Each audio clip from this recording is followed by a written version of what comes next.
Literary devices in Kissiwaa the Heroine. We are starting from our first literary device, which is simile. So simile is when we make comparisons using like and as. So these are some examples of simile. First example, we have the evening air wrapped around Asempayitia like a cool breeze. Second one, the game was like a careful dance. So comparing the game to a careful dance using the word like.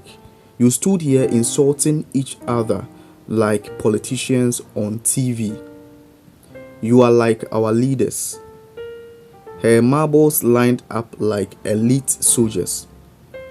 Kissiwaa's hand was ready, fingers spread like a hawk about to pounce. Our next literary device is alliteration. So alliteration is when we have same initial consonant sounds that are very close to each other. They competed in a game of skill and strategy, each side strongly supporting their favorite player. So here we have the S sound, okay? Everyone was waiting to see what would happen. So all the initial consonant sounds has been highlighted for easy identification. Since returning home, he had seen people joking and teasing each other. Old soldiers scanned the crowd as the game started. Bediakon laughed loudly. At this, his supporters started a teasing wail. Her eyes fixed firmly on the board. The crowd's excitement only helped her to focus. Bediako's fans fired with teasing jokes. The crowd went wild, cheering and chanting loudly. Bediako wanted to bounce back. Bediako tried to take control. The slightest mistake meant a lost marble. So we have the sound. Bediako held his remaining marbles tightly, his hands tense. So these are all examples to the next literary device, which is a metaphor.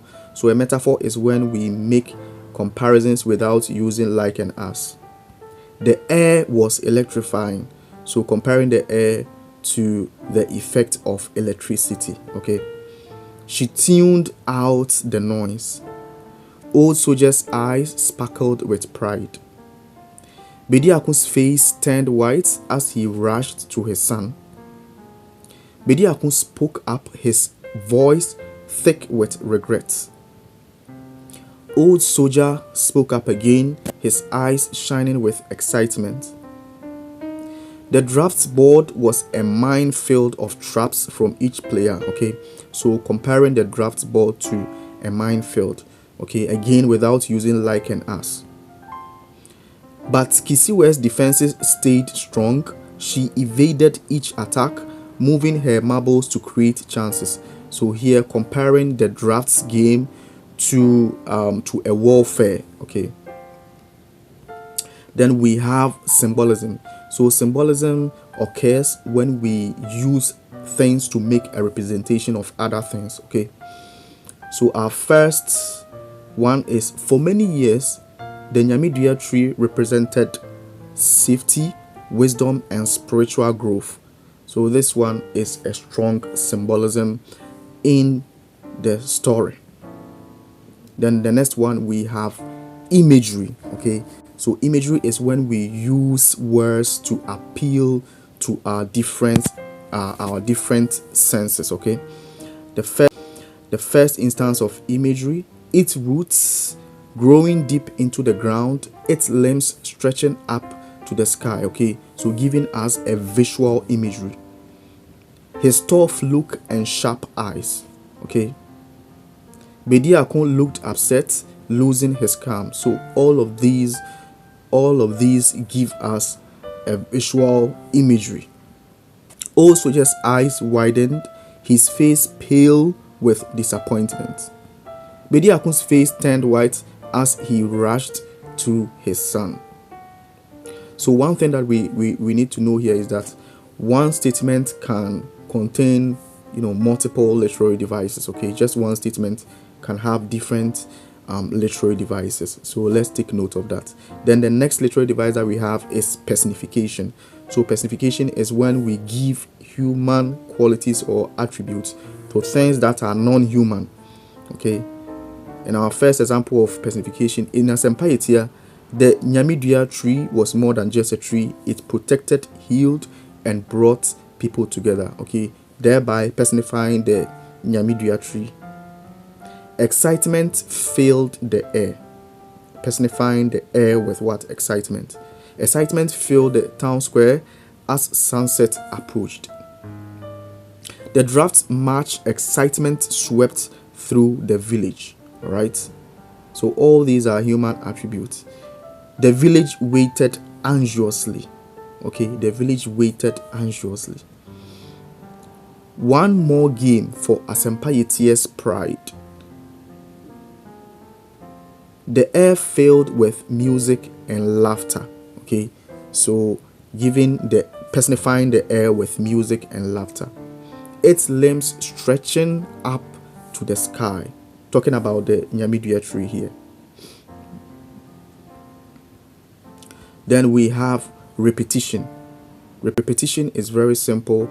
It's when we repeat words for emphasis. The crowd's cheers got louder and louder. So we have louder and louder. Bediako is a win for Bediako. Okay, so Bediako.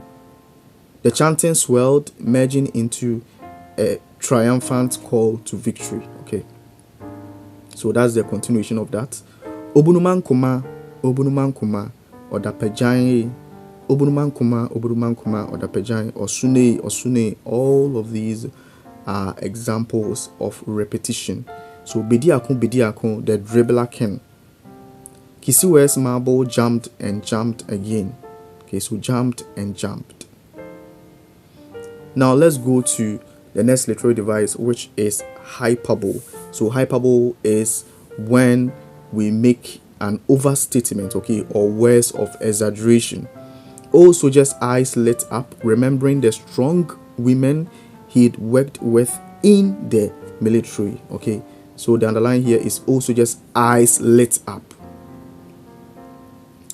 Old soldiers' eyes sparkled with pride. Okay, sparkled with pride. Each click of marbles sounded through the square. Each click of marbles sounded through the square. So all these are examples of hyperbole. Then we go on to the next literary device, which is a paradox. Okay, so a paradox is a statement which may not seem reasonable at first, but upon further investigation, you will find out that it actually makes sense. As we all know, the only permanent thing is change. Okay, so when you read this for the first time, you may not understand it, but you have to go deep into it and say, oh, okay, I now understand what this one means. So as we all know, the only permanent thing is change. Then we have onomatopoeia. So onomatopoeia makes use of sound imitation. Okay, when we use words to imitate sounds, we are talking about onomatopoeia. So we have, she slid the marble across the board with a soft click. Okay, so the click here imitating the sound of the marbles on the board. The audience buzzed excitedly. Buzzed. Okay.